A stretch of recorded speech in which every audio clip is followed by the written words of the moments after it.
When working on engines, you're going to have to take some electrical connections off of these brackets that are on these wiring harnesses. They push in and then they expand, and you need a pair of pliers or something to squeeze them.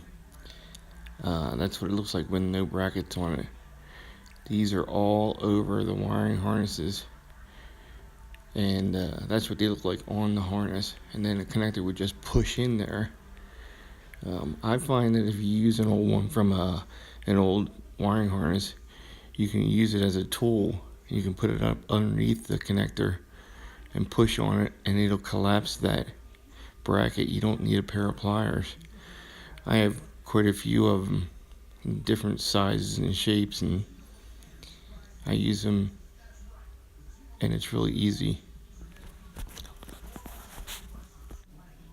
Get the wiring harness out of the bracket.